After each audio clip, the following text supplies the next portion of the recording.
বন্ধুরা, এখন আমি তোমাদেরকে বাঘের মুখ রং করে দেখাবো। বাঘের মুখ আমি এর আগে বানিয়ে মাটির কাজটা আপলোড করেছিলাম। সবাই দেখেছিল, কমেন্ট বক্সে অনেক বন্ধুরাই কমেন্ট করেছিল যে রঙের কাজের সময় যেন রঙটা যেন আমাদের দেখানো হয়। তো আপনারা রঙের কাজটা দেখতে চেয়েছিলেন, তাই আমি রঙের কাজটা খুব সুন্দর করে ভিডিওটা আপলোড করেছি।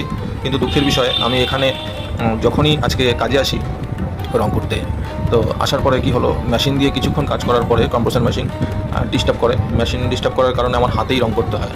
কিছুটা কাজ মেশিনে হয়েছে, দেখতেই পাচ্ছেন মেশিনের কাজটা, মেশিনটা কতটা ডিস্টার্ব করেছিল, যেই কারণে আমি হাতেই রং করছি, হাতেই করতে হবে, কিছু করার নেই।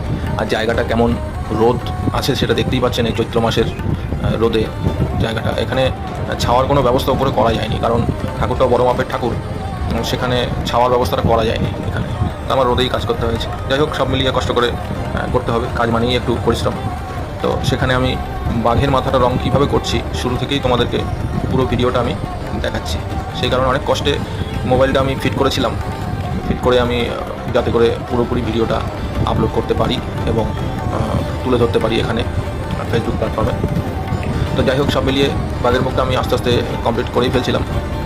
এখানে প্রথম আমি সাদার হাইলাইটের কাজগুলো আমি প্রথম করে নিয়েছিলাম, যেখানে সাদার ব্যবহারটা হয়েছে ওগুলো হাইলাইট জায়গা। তো আমি সাদা ব্যবহারটা করে, না কোনো ছবি সেরকম আমার কাছে ছিল না যে ছবি দেখে আমি কালারটা আনবো বা করব, সেরকম ছিল না। হাতে সময়ও খুব কম ছিল, কারণ ঠাকুরটা একা হাতে আমার সকাল থেকে সন্ধ্যার মধ্যে আমার ঠাকুরটা ফিনিশিং করতে হবে একা হাতে। আবার তারপরে মেশিনটাও খারাপ হয়ে গেছে, যার কারণে একটু খুবই চাপের মধ্যে ছিলাম এবং একটু তাড়াহুড়োও করছিলাম।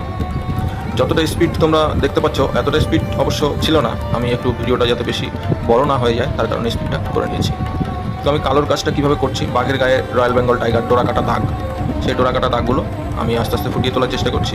এবার তার মধ্যে আমাকে এটাও বোঝাতে হবে বাঘের মুখের ভাঁজগুলো বা নাকের ওপর জায়গাগুলো, পোর্শনগুলো, হাইলাইটের জায়গাগুলো আমাকে বোঝাতে হবে।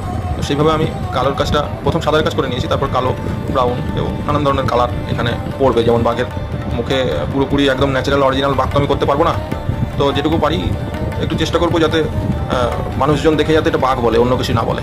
সেই জন্য যতটা পারবো চেষ্টা করবো বাঘের মতন আনার। তো দেখছেন যেটুকু পারছি করছি। আচ্ছা, চোখগুলো একটু জল জল করার জন্য চোখের মধ্যে আমি একরকম পাওয়া যায়, যেটা আমাদের ঠাকুরের কাছে খুব ব্যবহার করা হয়, ওগুলোকে আমরা চায়না চুমকি বলি। দেখুন চোখের মধ্যে লাগিয়েছি, ওগুলো লাগিয়ে আমি কালো দিয়ে বর্ডার টেনে চোখটাকে একটু হাইলাইট, যাতে এখন দিনের আলো রোদ পড়েছে তাই অতটা বোঝা যাচ্ছে না, কিন্তু এটা যখন একটু আলোটা কম থাকবে বা রাতে লাইট জ্বলবে তখন এই চোখগুলো কিন্তু জল জল করবে, যার কারণে কিন্তু বাঘের মুখটা দেখতে ভালো লাগবে। এখন কেমন লাগছে জানি না, কিন্তু তখন ভালো লাগবে। যাই হোক, পুরো ভিডিওটা দেখার জন্য অসংখ্য ধন্যবাদ। বন্ধুরা, এখন আমি তোমাদেরকে বাঘের মুখ রং করে দেখাবো।